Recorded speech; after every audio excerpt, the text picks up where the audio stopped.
So in my slide, I'm just going to talk briefly about the curatorial aims for the project, our key responsibilities, and some of the most significant commissions and work that we've carried out in the house.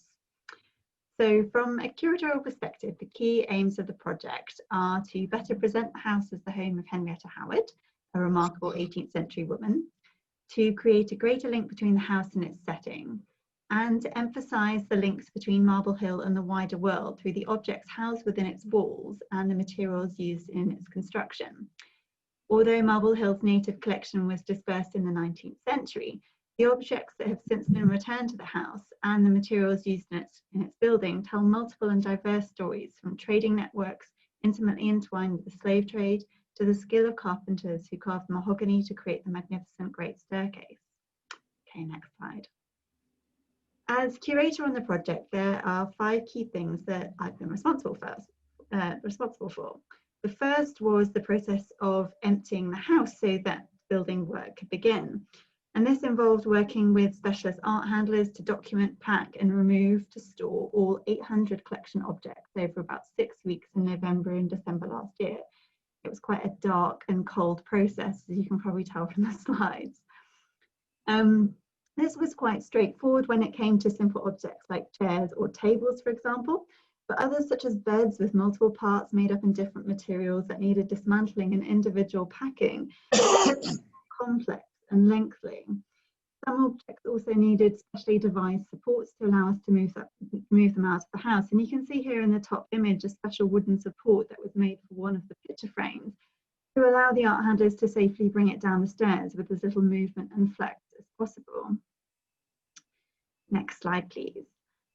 So during the build-up to the project, the curators have also been responsible for contributing research on Marble Hill, Henrietta Howard, and the collections in the house to inform the redisplay of the interiors. We've worked closely with the historians team and the interpretation team to develop wall paintings, audio visuals, room guides, and interactive props, all of which will allow the public to explore and understand the history of the house and Henrietta's life there. And you can see on the slide here a designer's impression of the film that we're going to be showing in the introductory room. We've also been responsible for commissioning new items of furniture for the house and purchasing historic pieces to better furnish the rooms and to give a greater sense of occupation and atmosphere. We're lucky to have 2 inventories that record the contents of each room at Marble Hill during Henrietta's lifetime, so we can be quite accurate when it comes to recreating the appearance of the interiors. Based on the inventory, for example, we're commissioning new silk damask wall hangings and curtains for the dressing room. We're purchasing about 6 significant new items of furniture, many small decorative objects such as tea making and writing equipment and dressings for a dining table. And we've also commissioned 3 pieces of replica furniture, a bed, a sofa, and a pier table, the latter of which I'll return to in a minute. Next slide, please.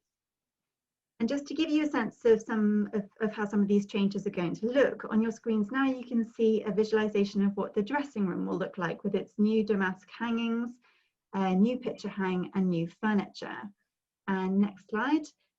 And in this slide you can see what Miss Hotham's bedchamber, Miss Hotham was Henrietta Howard's niece, what her room will look like with its very lovely new replica bed. We've also been working closely with the conservators on the conservation of collection objects and with our property curator, who is responsible for the building fabric, to commission paint analysis and select historically appropriate schemes for each room. Many of the rooms at Marble Hill are going to have a new paint scheme based on what we found in microscopic analysis. So the collection will be retained to the house next year, at which point we'll be responsible for organising the safe installation of all the furnishings, paintings and decorative objects, and working with the interpretation team to put the new information for visitors into place. The magnificent mahogany staircase that links the ground and first floors. The staircase is significant as one of the earliest mahogany staircases in Britain, and in terms of the stories we're highlighting in our new presentation of the house, it's an excellent example of the links between Marble Hill and the wider world. It has long been believed that the mahogany used to build the staircase and the floors at Marble Hill was part of a generous gift from George II to Henrietta Howard when she retired from court. The staircase is also significant as an example of what has been described as a pedestal stair, a type characterised by their weighty 17th century appearance, which stands in contrast to the more delicate 18th century stairs associated with the period. The staircase may have been carved by James Richards, the likely carver of the peacock tables, together with his assistant Ralph Kite. The carving is certainly of very fine quality. In the picture on the right, you can see a close-up of the outer string of the staircase, which features this striking carved pattern that resembles the trunk of a palm tree, perhaps a nod to the exotic origins of the mahogany. The carved elements of the staircase are actually in remarkably good condition, and we don't plan to undertake any conservation work on this. However, during building work, we did find that a very important structural beam that supported the staircase from underneath had been removed at some point in the past, and because of this, the whole staircase has sunk downwards. We now need to work with specialists to reinforce the staircase from underneath to ensure that it is strong enough to take the increased number of visitors that we expect once Marble Hill reopens. And exactly how this will be done is still being debated.